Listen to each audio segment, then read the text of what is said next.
ជ្រុលប្រាសាទបេងមេលីអ្នកកសាងព្រះបាទសូវរ្ម័នទី2ការបរិច្ឆេទកសាងដើមសតវត្សទី12ឧទ្ទិសថ្វាយព្រះវិស្ណុស្ថាបត្យកម្មរចនាបថអង្គរវត្តប្រាសាទបេងមេលាមានទីតាំងស្ថិតនៅភូមិបេងមេលាស្រុកស្វាយលើកខាងកើតជើងភ្នំគូលែនខាងកើតប្រហែល77គីឡូម៉ែត្រពីក្រុងសៀមរាប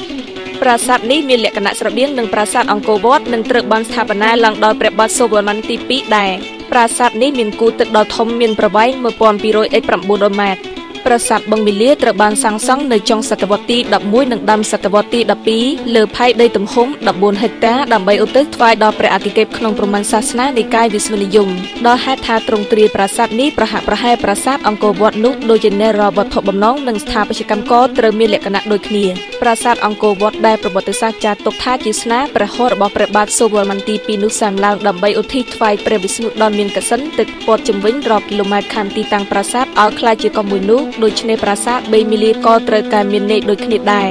ប្រាសាទបេងមេលាស្ថាបនាឡើងអំពីថ្មភក់និងថ្មបាយគៀបដែលមានទ្រង់ទ្រាយប្រហាក់ប្រហែលប្រាសាទអង្គរវត្តដែលបុរាណវិទូមួយចំនួនយល់ថាប្រាសាទបេងមេលាជាប្លង់មេឬថាបុព្វបុរសខែមីចាប់កសាងប្រាសាទនេះសិនមិននឹងឈានទៅកសាងប្រាសាទអង្គរវត្តដល់ល្បីល្បាញដល់មើលតាមគំរូដើមវេទដែលស្ថាបត្យករខែមួយចំនួននោះធ្វើដោយខានមិនបានគឺការជីកសិនទឹកនៅជំវិញប្រាសាទដើម្បីយកអាដីទៅកាក់គ្រឹះប្រាសាទការពារកុំឲ្យបាក់ស្រុតក៏ដូចជាការយកទឹកសម្រាប់ប្រើប្រាស់ផងទន្ទឹមនឹងនោះកាសិនទឹកនីមួយៗបានคล้ายទៅជានិមិត្តរូបនៃសមុទ្រទឹកដោះនិវេសនដ្ឋានព្រះអាទិទេពក្នុងព្រហ្មញ្ញសាសនា